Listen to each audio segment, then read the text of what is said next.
Lève-toi quand tu me parles. Ces mots transpercèrent la salle de bal comme une lame. Clara Lane resta figée dans son fauteuil roulant, les mains tremblantes sur les accoudoirs. 300 millions de dollars étaient en jeu. 200 pères dieux assistèrent à son humiliation. Richard Moore la dominait de toute sa hauteur, son haleine empestant le whisky et la cruauté. « Je t'en prie, murmura-t-elle d'une voix brisée, ne me fais pas de mal, je ne peux pas marcher. » Des rires éclatèrent dans la salle, frouets, impitoyables. Dans le coin le plus éloigné, un concierge posa son balai. Ses mains calleuses se serrèrent en poing. Son regard se durcit. Ça suffit.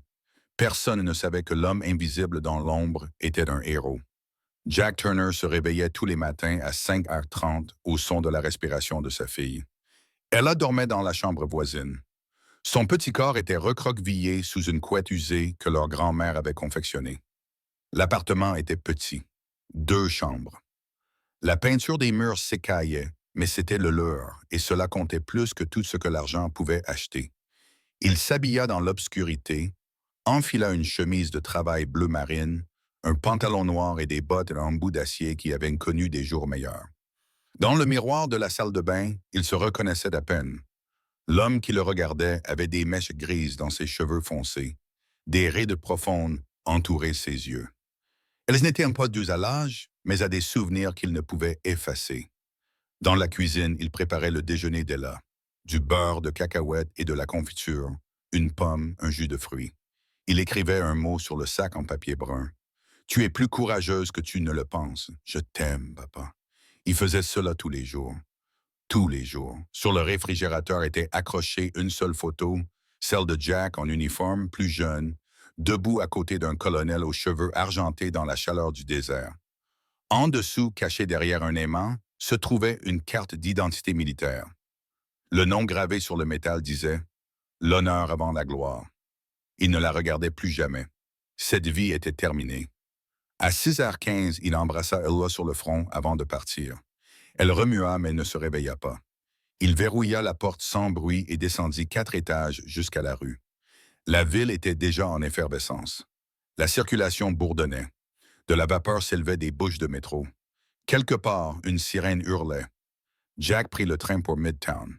40 minutes debout, serré entre des inconnus qui ne le regardaient jamais dans les yeux. Cela ne le dérangeait pas. Il maîtrisait depuis longtemps l'art de l'invisibilité. La Lane Tech Tower s'élevait sur 60 étages, son verre et son acier reflétant la lumière du matin. Dimanche, Jack entra par l'entrée de service. Il poinçonna sa carte. Il prit son chariot, son balai, son seau, ses produits d'entretien, l'uniforme d'un homme que le monde avait appris à ignorer. Il commença par le 15e étage.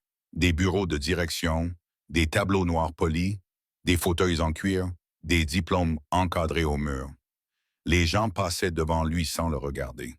Pour eux, il faisait partie du décor. Un fantôme en combinaison bleue, mais Jack voyait tout. Il remarqua que la porte du bureau du PDG était toujours ouverte. Le nom de Clara Lane brillait en lettres dorées. Il ne l'avait vue que 2 fois. Une fois dans le hall, manœuvrant son fauteuil roulant à travers une foule qui s'écartait à peine. Une fois dans l'ascenseur, la mâchoire serrée, tandis que 2 cadres chuchotaient derrière son dos. Elle avait 33 ans, elle était la plus jeune PDG de l'histoire de l'entreprise, et il la traitait comme si elle était en verre. Jack comprenait ce que signifiait être sous-estimé. Il avait bâti sa carrière là-dessus. À midi, il était à la cafétéria, en train d'essuyer les tables. Un groupe de jeunes cadres était assis à proximité et riait trop fort. L'un d'eux a mentionné le nom de Clara. Les mains de Jack ont ralenti sur la table. « Elle est un handicap », a dit l'un d'eux. « Elle ne peut même pas se tenir debout pendant les présentations. Les réunions du conseil d'administration approchent. » Un autre a ajouté « Richard passe à l'action. Elle ne tiendra pas le mois. » Jack n'a rien dit. Il a fini d'essuyer la table et est passé à autre chose. Mais ces mots restaient gravés dans son esprit. Ce soir-là, il alla chercher Ella à l'école. Elle déboula en sautillant, son sac à dos rebondissant, le sourire plus radieux que le soleil du dimanche. Elle le serra dans ses bras comme s'il était parti depuis des années plutôt que quelques heures. « Devine quoi, papa? »« Quoi, ma puce? J'ai eu un A à mon projet de science. » Il la souleva et la posa sur ses épaules. « C'est bien, ma fille. C'était sur quoi? » Les héros, dit-elle fièrement. J'ai écrit sur toi. Jack eut la gorge serrée. Je ne suis pas un héros, Ella. Si tu l'es, insista-t-elle. Madame Patterson a dit, les héros sont des gens qui réparent ce qui est cassé. Il la porta jusqu'à la maison à travers les rues bondées, ces mots résonnant dans son esprit.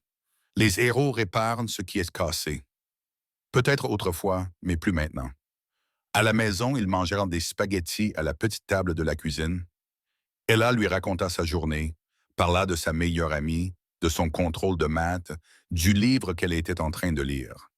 Jack écouta chaque mot, reconnaissant d'être distrait de ses propres pensées.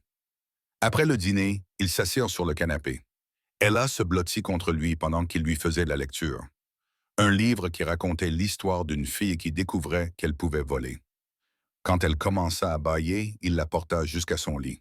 « Papa, demanda-t-elle alors qu'il l'abordait. « Oui, si tu avais peur, que ferais-tu? » Il lui lissa les cheveux. « Je penserais à ce que j'essaye de protéger. Cela atténue la peur. » Elle sourit et ferma les yeux. « Je t'aime. Je t'aime aussi, ma petite, plus que tout au monde. » Il s'assit à côté de son lit jusqu'à ce que sa respiration s'approfondisse et qu'elle s'endorme. Puis il retourna dans le salon et sortit la carte d'identité militaire de derrière l'aimant du réfrigérateur. Il fixa le nom gravé au dos. Colonel Robert Lane, l'homme qu'il avait sorti d'un véhicule en feu en Syrie. L'homme dont il avait sauvé la vie alors que les balles sifflaient autour d'eux. L'homme qui lui avait donné cette carte d'identité avant de mourir 2 ans plus tard d'un cancer. « Garde-la, avait dit le colonel. Un jour, elle aura peut-être une importance. » Jack n'avait jamais compris ce qu'il voulait dire jusqu'à présent. Le lendemain matin arriva trop vite. Jack suivit sa routine, prépara le déjeuner d'Ella, l'embrassa sur le front, prit le train pour Lane Tech Tower, mais aujourd'hui, il se sentait différent. L'air était chargé d'une énergie qu'il ne pouvait nommer. Le bâtiment bourdonnait d'une énergie inhabituelle. Les gens se pressaient dans les couloirs avec urgence. Jack capta des bribes de conversation. Signature d'un contrat de 300 millions. Richard il était en train de nettoyer le sol de l'étage des cadres lorsqu'il vit Clara Lane sortir de son bureau. Elle portait un tailleur bleu marine, ses cheveux noirs sévèrement tirés en arrière. Ses mains agrippaient les rousses du fauteuil roulant avec une détermination qui lui faisait blanchir les jointures. Elle avait l'air épuisée, terrifiée, mais elle continuait d'avancer. Jack la regarda disparaître dans l'ascenseur. Il sentit quelque chose se nouer dans sa poitrine. Il continua de travailler, mais son esprit vagabondait. Il repensa à la question d'Ella. « Que ferais-tu si tu avais peur? » Il repensa aux dernières mots du colonel. Un jour, cela pourrait avoir un sens. À 11h30, il nettoyait près de la salle de conférence. La porte était légèrement entr'ouverte. À l'intérieur, les employés se préparaient pour la signature. Une longue table, des chaises en cuir, des verres en cristal, tout était conçu pour impressionner. Jack s'apprêtait à passer à autre chose lorsqu'il entendit une voix basse et conspiratrice. Il s'arrêta. Demain, elle ne saura pas ce qui lui arrive. Richard Moore se tenait près de la fenêtre, le téléphone collé à l'oreille. Le conseil est prêt. Une fois que je l'aurai humilié publiquement, ils n'auront plus le choix. Jack serra plus fort le manche de son balai. « Elle est faible, » continua Richard. « Elle n'est même pas capable de se défendre. » Il rit littéralement de sa propre blague. « D'ici demain soir, j'aurai le contrôle et elle sera virée. » L'appel prit fin. Richard passa devant Jack sans lui accorder un regard. Juste un autre concierge invisible. Jack resta immobile pendant un long moment. Puis il poussa son chariot jusqu'à la réserve et regarda sa montre. Plus que 4 heures avant sa signature. 4 heures pour décider s'il était toujours l'homme qui sauvait les gens des véhicules en feu. Il repensa au visage de Clara dans l'ascenseur. L'épuisement, la peur, la détermination. Il repensa à Ella, lui demandant ce que faisaient les héros. Il sortit son téléphone et appela sa voisine, Mitaya Dabanchen. « Pouvez-vous aller chercher Ella à l'école aujourd'hui? J'ai un imprévu au travail. »« Bien sûr, Jack. Tout va bien? »« Ça ira, » répondit-il. Puis il raccrocha et fixa son reflet dans le miroir de la réserve. Il réalisa que certaines choses valaient la peine de tout perdre. La salle de bal était magnifique. Des lustres en cristal projetaient une lumière chaude sur le sol ciré. Des tables rondes recouvertes de nappes blanches entouraient une scène centrale. 200 invités discutaient, leur coupe de champagne scintillant à la lumière. Des cadres, des investisseurs, des membres du conseil d'administration.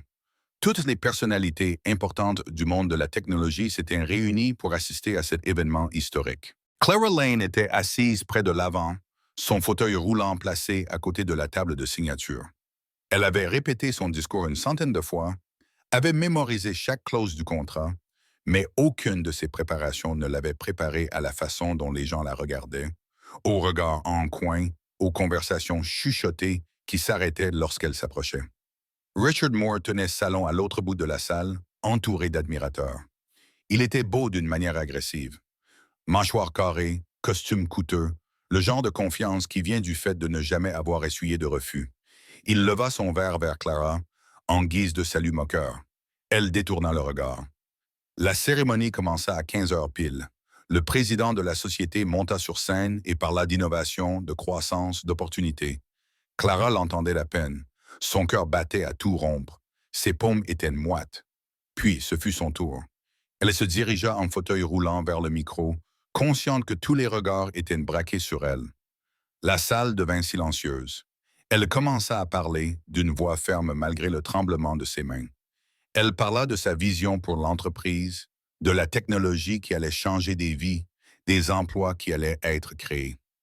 Elle parla avec son cœur, mettant toute son âme dans ses mots. Pendant un instant, elle crut avoir conquis son auditoire. Quelques personnes acquiescèrent, quelques-unes sourirent. Puis Richard Moore se leva. Très inspirant, s'exclama-t-il. Ses mots étaient mal articulés. Il avait bu. Tout le monde pouvait le voir. Mais j'ai une question. Le président fronça les sourcils. Richard, ce n'est pas le moment. Comment quelqu'un qui ne peut même pas marcher peut-il diriger une entreprise vers l'avenir? La salle retint son souffle. Clara sentit le sang se retirer de son visage. Richard s'avança, titubant légèrement. Je veux dire, regardez-la. Elle ne peut pas se tenir debout. Elle ne peut pas bouger sans aide. Quel genre de leader est-ce donc? Richard, assieds-toi, siffla quelqu'un, mais il était désormais hors d'état de raison, ivre de whisky et de cruauté. Il s'approcha du fauteuil roulant de Clara, son ombre tombant sur elle. « Lève-toi quand tu me parles, ordonna-t-il. Les mains de Clara tremblaient sur les accoudoirs. Tous ses instincts lui criaient de s'enfuir. Mais elle n'avait nulle part où aller. Elle était piégée. « S'il te plaît, murmura-t-elle, détestant le faible son de sa voix. Ne me fais pas de mal, je ne peux pas marcher. » Des rires parcoururent la pièce. Pas tout le monde, mais suffisamment pour lui donner envie de disparaître, suffisamment pour confirmer toutes les craintes qui la hantaient depuis l'accident.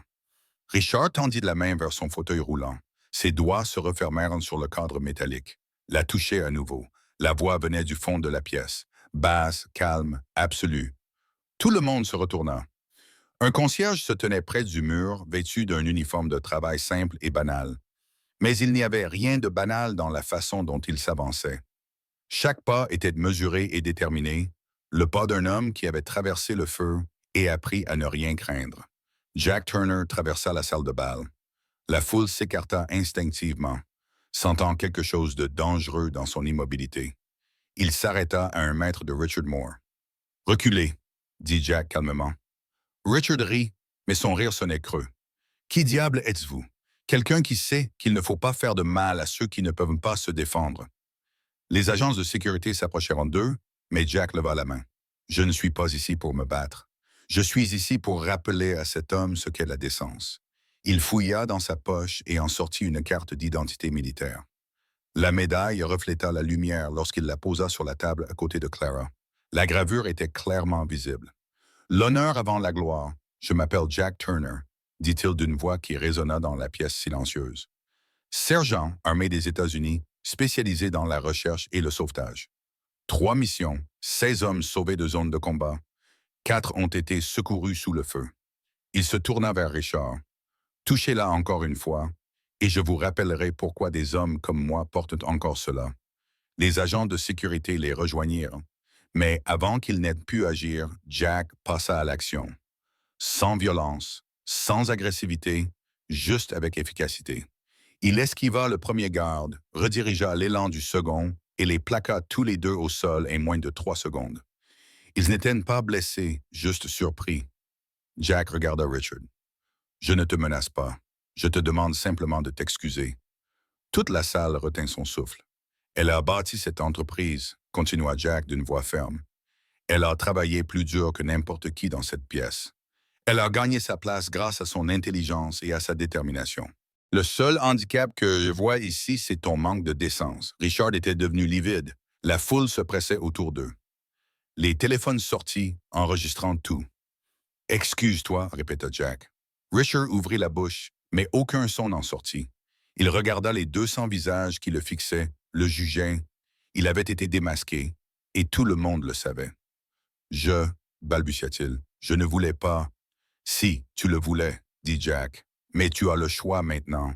Sois le genre d'homme qui assume ses erreurs, ou sois celui qui les fuit. » Richard regarda Clara. Ses yeux étaient remplis de larmes, mais elle était maintenant assise plus droite, plus forte. Elle n'était plus la victime. « Je m'excuse, » murmura finalement Richard. Plus fort, « Je m'excuse. » La voix de Richard se brisa. « J'avais tort, je suis désolé. » La salle explosa. Certains applaudirent.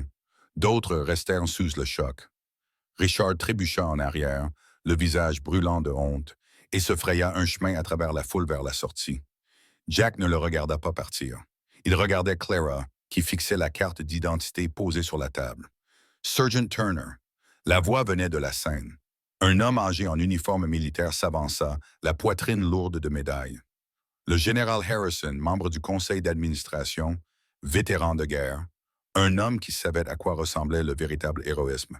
« Est-ce vraiment vous? » Jack se retourna lentement. La reconnaissance passa sur son visage. « Général Harrison. »« Monsieur. » Le général descendit de la scène, se déplaçant plus rapidement que son âge ne le lui permettait. Il s'arrêta devant Jack, étudiant son visage. « Mon Dieu, c'est bien vous. » Il se tourna vers l'Assemblée. « Cet homme m'a sauvé la vie. » Syrie, 2019.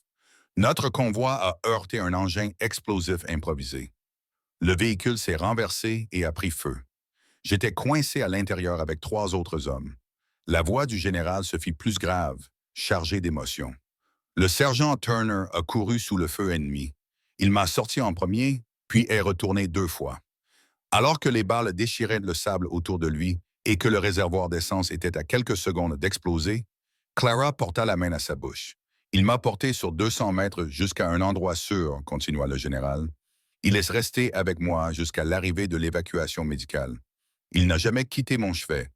Et quand ils ont voulu lui décerner une médaille, il a répondu qu'il n'avait fait que son devoir. » Jack serra les mâchoires. « C'est vrai, monsieur. Non. » Les yeux du général brillèrent. « Vous avez été un héros, et vous l'êtes resté depuis. » Apparemment, même si personne ne regardait, la salle éclata en applaudissements. De vrais applaudissements, cette fois-ci. Tonitruant, les gens se levèrent. Clara pleurait ouvertement maintenant. Elle avait les mains jointes sur le cœur. Mais Jack restait là, mal à l'aise sous le regard de tous, souhaitant pouvoir disparaître dans l'ombre où était sa place. « Il y a plus, » dit le général. Il prit la carte d'identité sur la table et la retourna entre ses mains. Elle appartenait au colonel Robert Lane. Clara se raidit. Le général regarda Jack. « Comment avez-vous obtenu cela? » La voix de Jack était à peine audible. « Je l'ai sorti d'un véhicule en feu. Il y a 13 ans. Une autre guerre, mais la même situation. » Il fit une pause. Il me l'a donnée avant de mourir. Il m'a dit de la garder, que cela pourrait avoir une importance un jour. Le général examina la carte, puis regarda Clara. « Le colonel Lane était votre père. » Ce n'était pas une question. Tout le monde connaissait l'histoire. Le héros de guerre qui avait fondé Lane Tech. Le père qui avait inspiré à sa fille le courage d'affronter la vie. Clara tendit la main vers la carte d'identité, les doigts tremblants. Elle la retourna et lut l'inscription au dos. L'écriture de son père, des mots qu'elle avait vus 1000 fois sur de vieilles lettres et photographies. « L'honneur avant la gloire », lut-elle à voix haute. Puis elle leva les yeux vers Jack, les yeux remplis de nouvelles larmes. « Vous avez sauvé mon père. » Jack perdit son sang-froid. « Je ne savais pas, je jure que je ne savais pas qui vous étiez, mais vous étiez là. » La voix de Clara se brisa. « Tout ce temps, vous avez nettoyé les sols, veillé sur moi, protégé sans même le savoir. » Le poids de cette vérité s'abattit sur eux deux. Des années de vie parallèle. Deux personnes liées par une dette dont aucune n'avait conscience. La gratitude d'un père transmise à travers un morceau de métal pour sauver sa fille au moment où elle en avait le plus besoin. Jack s'agenouilla à côté de son fauteuil roulant. Ton père était un homme bon. Il parlait de toi sans cesse. Il disait que tu allais changer le monde. Sa voix s'adoucit. Il avait raison. Clara ne pouvait pas parler. Elle tendit simplement la main et serra la sienne, s'y accrochant comme s'il était la seule chose solide dans un monde qui avait essayé de la briser. La salle de bal observait dans un silence respectueux. Ce n'était plus seulement une histoire. C'était le destin. La preuve que certaines connexions étaient plus profondes que la coïncidence. Que certaines dettes étaient payées à travers les générations. Que les héros ne portaient pas toujours des capes ou des médailles. Parfois, ils portaient des uniformes de travail et tenaient des balais à la main. Le général Harrison posa une main sur l'épaule de Jack. Le colonel Lane serait fier de vous deux. Le moment s'étira, suspendu dans le temps. Puis quelqu'un se mit à applaudir. Puis un autre. Puis toute la salle éclata en applaudissements qui firent trembler les lustres. Mais Jack les entendait à peine. Il pensait à la question d'Ella. Que ferais-tu si tu avais peur? Il pensait à sa fille qui avait écrit un essai sur le fait qu'il était un héros. Il pensait que peut-être, juste peut-être, elle avait eu raison depuis le début. Non. La voix de Richard Moore brisa le moment. Il se tenait à l'entrée de la salle de bal, flanqué de deux avocats. Son visage était rouge de rage et d'humiliation. Cela ne change rien. Elle n'est toujours pas apte à diriger cette entreprise. Les applaudissements cessèrent. La foule s'agita, mal à l'aise. Richard s'avança d'un pas décidé, sa confiance revenue maintenant qu'il avait des témoins. Elle ne peut même pas se tenir debout, grogna-t-il. Elle a besoin d'aide pour franchir une porte. Comment est-elle censée diriger en cas de crise? Clara serra les mains sur les accoudoirs de son fauteuil roulant. Pendant un instant, la vieille peur traversa son visage. La peur qu'il ait peut-être raison, qu'elle se fasse peut-être des illusions. Puis les paroles de Jack résonnèrent dans sa mémoire. Le seul handicap que je vois ici, c'est ton manque de décence, Watson. Elle se redressa, leva le menton et regarda Richard dans les yeux sans ciller. Tu as raison, dit-elle clairement. Je ne peux pas marcher. Je ne peux pas me lever. Je ne monterai jamais d'escalier et je ne courrai jamais de marathon. Elle fit une pause pour laisser ses mots faire leur effet. Mais le seul handicap ici, c'est la lâcheté. La pièce devint silencieuse. Chaque personne dans cette pièce a des limites, continua Clara d'une voix de plus en plus forte. Toi, Richard, tu es limité par ta cruauté, par ton besoin de rabasser les autres pour te sentir grand. C'est bien plus invalidant que n'importe quel fauteuil roulant. Le visage de Richard s'assombrit. Non, je n'ai pas fini. Clara fit avancer son fauteuil roulant et la foule s'écarta. Elle s'arrêta juste devant Richard. Cet homme, dit-elle en désignant Jack, le concierge que vous avez ignoré, le vétéran que vous croisez tous les jours sans le voir. Il s'est levé alors que vous vous asseyez tous. Des murmures d'approbation parcoururent l'auditoire. Il n'a pas demandé ce qu'il y avait à gagner pour lui. Clara poursuivit. Il n'a pas calculé le risque ni s'est soucié de sa réputation. Il a simplement fait ce qui était juste, car c'est cela, la véritable force. Ce n'est pas le pouvoir ni la position, mais le caractère. Elle se tourna vers l'ensemble de la salle. Mon père a bâti cette entreprise sur un principe. L'honneur avant la gloire. Il croyait que la façon dont on traite les gens est plus importante que ce qu'on accomplit. Et aujourd'hui, un homme en uniforme de travail lui a donné raison. La foule éclata en applaudissements, mais Clara n'avait pas fini. « Voici ce qui va se passer », a-t-elle déclaré, sa voix couvrant le bruit ambiant. « Ce contrat sera signé. Cet accord sera conclu. Et tous ceux qui ont un problème avec mon leadership peuvent partir dès maintenant. » Le silence s'est installé. Personne n'a bougé. Même Richard est resté figé. Son visage a perdu toute couleur. « Quant à vous, a déclaré Clara en le regardant directement, vous êtes renvoyé. À effet immédiat. La sécurité va vous escorter dehors. Vous ne pouvez pas, si je peux. Et je l'ai fait. » Elle se tourna vers les membres du conseil d'administration. « Quelqu'un a-t-il une objection? » Le général Harrison s'avança. Motion pour soutenir la décision du PDG. « Appuyez, dit un autre membre du conseil. Tous en faveur? » Un cœur Dieu remplit la salle de bal. Pas une seule voix dissidente. Richard regarda autour de lui avec frénésie, cherchant un allié, mais n'en trouva aucun. Ses avocats lui chuchotaient à l'oreille, mais il les repoussa. Il pointa Clara du doigt. « Ce n'est pas fini, siffla-t-il. « Si, dit Jack calmement en s'approchant de Clara. C'est fini. » Deux agences de sécurité s'approchèrent, professionnels et fermes. Ils prirent Richard par les bras. Il se débattit, criant des protestations et des menaces, mais ils le guidèrent inexorablement vers la sortie. Sa voix résonna dans la salle de bal jusqu'à ce que les portes se referment derrière lui, coupant sa rage au milieu d'une phrase. Le silence qui suivit fut profond. Puis les applaudissements commencèrent, d'abord timidement, puis de plus en plus forts, jusqu'à devenir tonitruants. Les gens se levèrent. L'ovation dura 3 bonnes minutes. Clara était assise au centre, les larmes coulant sur son visage, tandis que Jack se tenait à côté d'elle, mal à l'aise, mais inébranlable. Lorsque le bruit finit par s'estomper, Clara s'essuya les yeux et leva les yeux vers Jack. « Merci, dit-elle simplement. « Pour tout. » Jack secoua la tête. « J'ai juste... Tu t'es levé alors que personne d'autre ne l'aurait fait, l'interrompit-elle. C'est tout. » Il croisa son regard et y vit quelque chose qu'il reconnut, la même détermination qu'il voyait chez Ella chaque matin, le même refus de se laisser abattre qui l'avait aidé à traverser 3 tours de l'enfer, la même force tranquille qui ne s'affichait pas, mais qui résistait simplement. « Certaines choses, dit-il doucement, valent la peine de tout perdre. » Clara sourit à travers ses larmes. « Tu n'as rien perdu. Tu nous as rappelé à tous ce que nous avions oublié. » À ce moment-là, les portes de la salle de bal s'ouvrirent brusquement. Une petite silhouette se précipita à l'intérieur, son sac à dos rebondissant, ses baskets grinçant sur le sol ciré. « Papa! » Ella se jeta sur Jack, manquant de le renverser. Il la rattrapa et la souleva. Son visage se transforma en un sourire qui effaça des années de son apparence. « Ma petite, qu'est-ce que tu fais ici? » Madame Chen l'avait vue aux informations.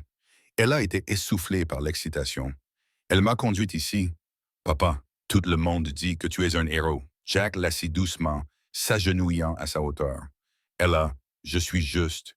Tu es mon papa, termina-t-elle en souriant. Mais tu es aussi un héros, je te l'avais dit. » Elle posa sa petite main sur son cœur. Madame Patterson avait raison. Les héros n'ont pas besoin de cape. Ils ont juste besoin d'une raison d'être courageux. La salle de bal fondit en larmes. Les cadres endurcis cherchèrent des mouchoirs. Le général Harrison se détourna, les épaules secouées de sanglots. Clara se couvrit le visage des 2 mains et pleura ouvertement. Jack serra Ella dans ses bras, les yeux fermés. Quand il parla, sa voix était rauque. « Tu es ma raison, ma petite. Tu l'as toujours été. » Ella le serra très fort dans ses bras. Puis elle se tourna vers Clara, l'observant avec la franchise propre aux enfants. « Vous êtes Mademoiselle Lane? » Clara acquiesça en s'essuyant les yeux. « Mon père vous a sauvé la vie aujourd'hui. »« Il a sauvé plus que ça, » dit Clara. « Il a sauvé qui je suis. » Elle a réfléchi à cela, puis sourit. « Il est doué pour ça. » La foule rit, la tension se dissipant enfin. Les gens commencèrent à bouger, à parler, à assimiler ce dont ils avaient été témoins. Mais Jack, Clara et Ella restèrent dans leur petit cercle, liés par quelque chose de plus profond que les mots. Le général Harrison s'approcha, ayant retrouvé son sang-froid. « Sergeant Turner, venez avec moi. » Jack jeta un coup d'œil à Clara. Elle acquiesça. « Vas-y, on parlera après. » Il prit la main d'Ella et suivit le général dans un coin tranquille de la salle de bal. L'homme plus âgé le regarda avec une expression que Jack ne parvint pas tout à fait à déchiffrer. « J'ai entendu dire que vous travailliez comme concierge, » dit le général. Jack serra les mâchoires. « Oui, monsieur. C'est un travail honorable. »« Oui, mais ce n'est pas votre travail. » Le général marqua une pause. « Pourquoi n'êtes-vous pas venu me voir? »« Ni aucun d'entre nous. Nous vous aurions aidé. Je n'avais pas besoin d'aide, monsieur. J'avais besoin d'être invisible. Pour offrir une vie normale à Ella. Pour être juste un père. Et vous l'êtes, mais vous gaspillez aussi des compétences dont ce pays a besoin, des compétences dont cette entreprise a besoin. » Le général jeta un coup d'œil à Clara. « Elle va vous proposer quelque chose. Dites oui, monsieur. »« C'est un ordre, sergent. » Jack faillit sourire. « Vous ne pouvez plus me donner d'ordre, général. Alors considérez cela comme un conseil de quelqu'un qui sait ce que c'est que d'être sauvé par vous. » L'expression du général s'adoucit. Vous êtes resté dans l'ombre assez longtemps, Jack. Il est temps de revenir à la lumière, pour Ella et pour vous-même. Le général s'éloigna avant que Jack n'ait pu répondre. Elia tira sur sa main. Qu'est-ce qu'il a dit? Que les choses pourraient changer, ma petite. Des changements positifs. Jack regarda Clara à l'autre bout de la salle de bal qui les observait. Leurs regards se croisèrent. Elle sourit. Une question se lisait dans son expression. Il acquiesça lentement, répondant à quelque chose qu'aucun d'eux n'avait dit à voix haute. Oui, dit-il à sa fille, de bons changements. L'histoire fut révélée le soir même. Le concierge qui avait pris la défense du PDG fit le buzz dans le monde entier en quelques heures. Des extraits vidéo de la salle de bal circulèrent sur toutes les plateformes. Les chaînes d'information diffusèrent des reportages. Les talk shows l'invitèrent à participer à des interviews. Jack refusa toutes ces propositions. Il ne voulait ni de la célébrité, ni de l'attention. Il avait fait ce qu'il fallait faire. Cela lui suffisait. Mais le monde en avait décidé autrement. Le lendemain matin, son histoire avait été vue 50 millions de fois. Des messages affluaient de la part d'anciens combattants, de personnes handicapées, de parents qui enseignaient le courage à leurs enfants. Le récit avait pris une ampleur considérable. Sur l'insistance de Clara, Jack prit quelques jours de congé. Il les passa avec Ella, sans changer leur routine habituelle. École, devoirs, dîner, histoire avant de se coucher. Le monde extérieur pouvait s'agiter et spéculer. Dans leur petit appartement, ils n'étaient qu'un père et sa fille. Le 4e jour, Clara vint le voir. Elle arriva dans une voiture privée, accompagnée du général Harrison et de sa responsable des ressources humaines. Jack les invita à monter, gêné par les meubles usés et la peinture écaillée. Clara regarda autour d'elle et sourit. C'est parfait. Plein d'amour. Elle la rayonnait. Tu veux voir ma chambre? J'adorerais. Pendant que Clara admirait les dessins et les projets scientifiques d'Ella, le général Harrison prit Jack à part. Elle va te faire une offre. Avant qu'elle ne le fasse, je veux que tu saches que tu as mon soutien total. Quelle que soit ta décision, je n'ai pas encore entendu l'offre, monsieur. Tu l'entendras. Et Jack, l'expression du général devint sérieuse. Tu as protégé les gens toute ta vie. Laisse quelqu'un te protéger pour changer. Clara revint dans le salon, Ella bavardant à ses côtés. Elle fouilla dans son sac et en sortit une enveloppe. « Jack, commença-t-elle, je sais que tu tiens à ta vie privée. Je sais que tu n'as pas agi pour être reconnu ou récompensé, mais je te demande d'envisager quelque chose. » Elle lui tendit l'enveloppe. Responsable de la sécurité.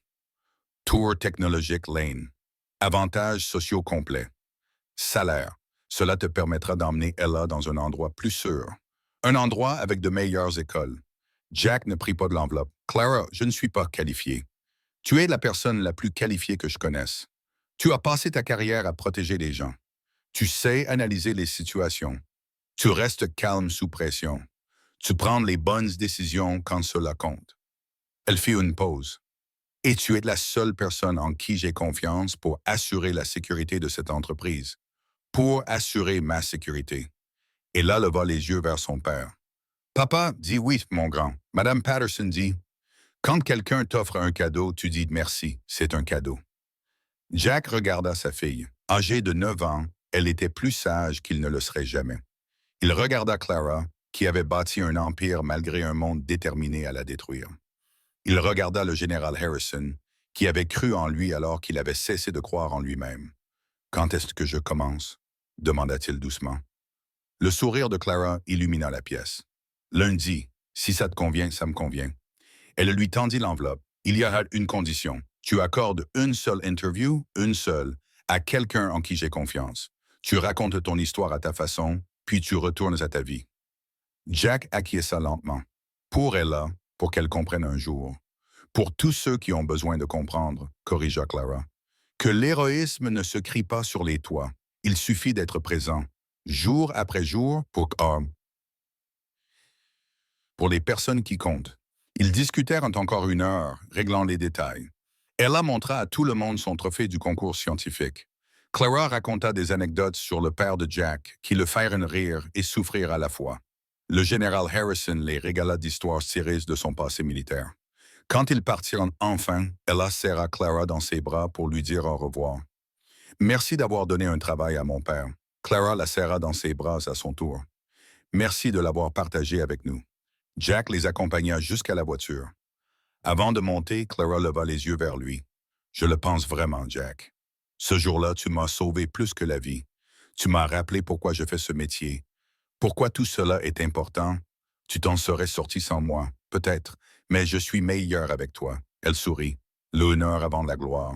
Mon père vivait selon ces mots. Tu les incarnes. C'est rare. Tu les incarnes. La voiture démarra, laissant Jack debout sur le trottoir. Il leva les yeux vers son immeuble. 4 étages de béton fissuré et de rêves fanés. Bientôt, il quitterait cet endroit. Bientôt, Ella aurait un jardin pour jouer. Bientôt, les choses seraient différentes, mais les choses importantes, les seules qui comptaient, resteraient les mêmes. Il continuerait à lui préparer son déjeuner tous les matins, à l'aider à faire ses devoirs tous les soirs, à lui lire une histoire tous les soirs, à être son père. Le reste n'était que détail. Une semaine plus tard, Jack Turner entra dans la Lane Tech Tower vêtu d'un costume. Pas un costume coûteux, pas une marque de créateur, mais propre, professionnel, l'uniforme d'un homme qui avait mérité sa place. Ella l'accompagnait, ayant pris un jour de congé pour l'occasion. Clara avait insisté. C'est historique, avait-elle dit. Ta fille devrait voir ça. Le hall avait été transformé. Des bannières annonçaient les nouveaux protocoles de sécurité. Une plaque commémorative était installée sur le mur et, au centre, une photo montrait Jack en uniforme, debout à côté du colonel Lane dans le désert syrien.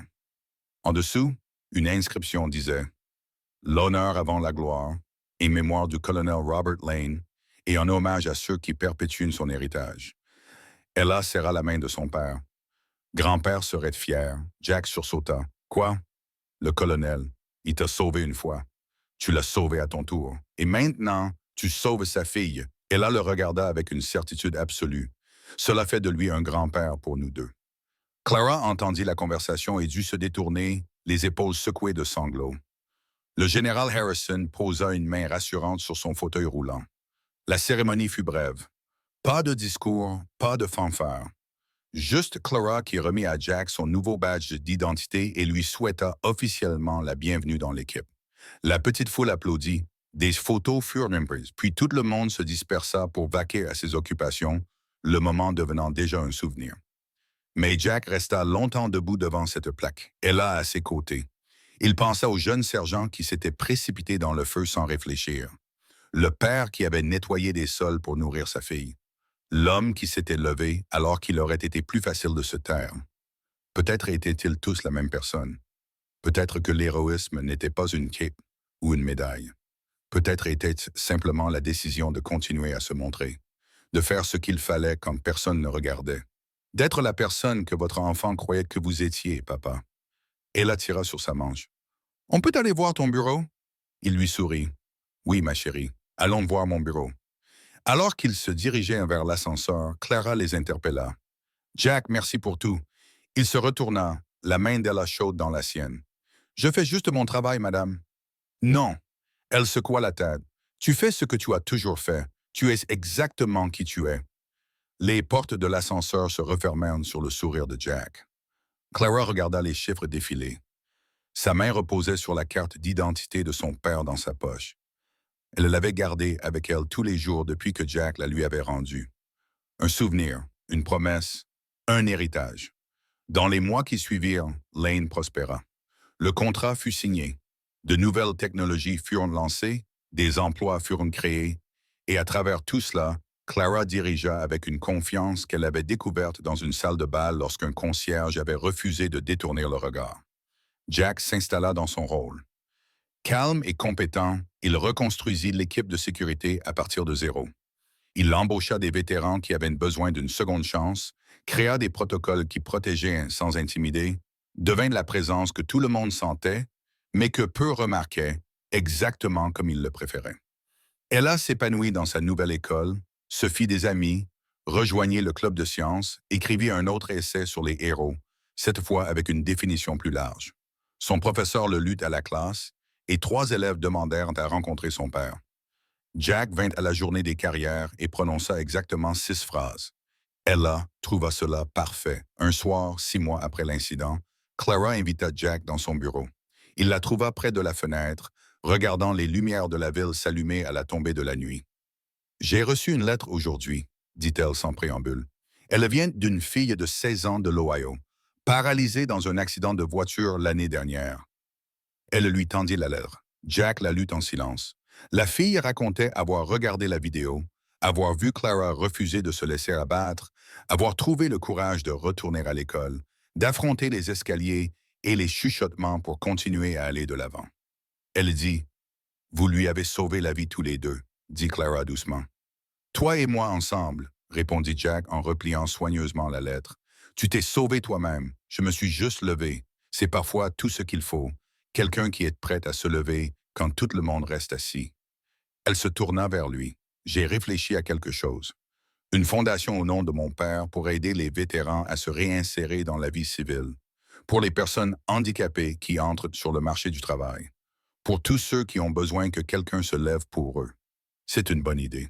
Je veux que tu m'aides à la diriger, toi et le général Harrison. Jack resta silencieux pendant un moment. Pourquoi moi? Parce que tu comprends ce que signifie être invisible, être ignoré, avoir de la valeur.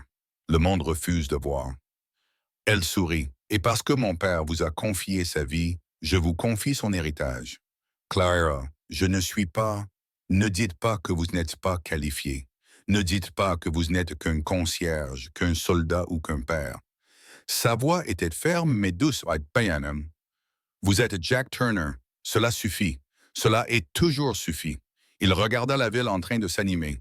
Quelque part là-bas, elle alla faisait ses devoirs avec Madame Chen. Quelque part, un vétéran se demandait s'il y avait une place pour lui dans la vie civile. Quelque part, une fille dans l'Ohio apprenait à croire à nouveau en elle. « D'accord, dit-il finalement, je vais t'aider. » Mais elle passe avant tout. Toujours. Toujours. Clara acquiesça. C'est ce qui te rend parfait pour ça. Ils restèrent debout ensemble dans un silence confortable, regardant la ville se transformer en une constellation de lumière. Deux personnes liées par la tragédie et le choix. Par le sacrifice d'un père et le courage d'une fille, par le simple fait de se lever, alors qu'il aurait été plus facile de détourner le regard. Dehors, le monde continuait, bruyant, chaotique et indifférent. Mais dans ce bureau, quelque chose de calme et d'essentiel prit racine. Un engagement à voir les gens, à les défendre, à se souvenir que l'héroïsme ne s'annonce pas avec des trompettes et des fanfares. Parfois, ils se contentent de pointer pour une nouvelle journée de travail et de se mettre au boulot. 6 mois plus tard, la fondation fut lancée. Elle fut baptisée Honor Before Glory, l'honneur avant la gloire. Sa mission était simple, veiller à ce que personne ne mène seul son combat, aider les anciens combattants à trouver un emploi et leur offrir des services de conseil. Les personnes handicapées bénéficiaient d'un soutien et de ressources. Les étudiants apprenaient que la force pouvait prendre différentes formes. Jack s'occupait des opérations quotidiennes. Mal à l'aise avec ce titre, mais parfait pour ce travail. Il savait ce dont les gens avaient besoin, car il en avait lui-même eu besoin. Pas de carité, pas de pitié, juste de la reconnaissance, juste une chance. Le général Harrison a fourni des contacts militaires et des fonds.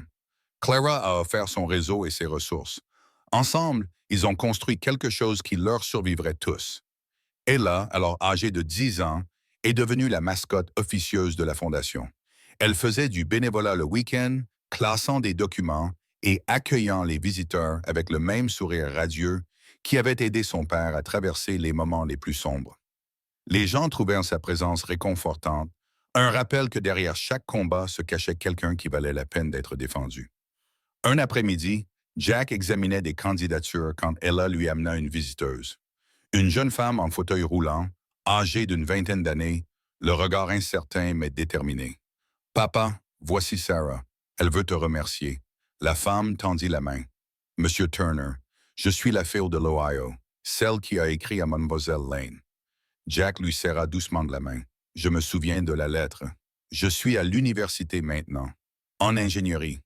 Grâce à ce que vous et Mademoiselle Lane avez fait, j'ai arrêté de me cacher. J'ai arrêté de croire aux mensonges selon lesquels j'étais inférieur. » Sa voix tremblait, mais elle tint bon. « Vous avez pris la défense de quelqu'un que vous ne connaissiez pas. Cela a tout changé pour moi. Jack ne savait pas quoi dire. Il ne savait jamais quoi dire dans ces moments-là, alors il se contenta de sourire. Je suis heureux que vous soyez ici, moi aussi. Sarah regarda autour d'elle dans le bureau de la Fondation. Je veux être bénévole. Si vous m'acceptez, nous serions honorés.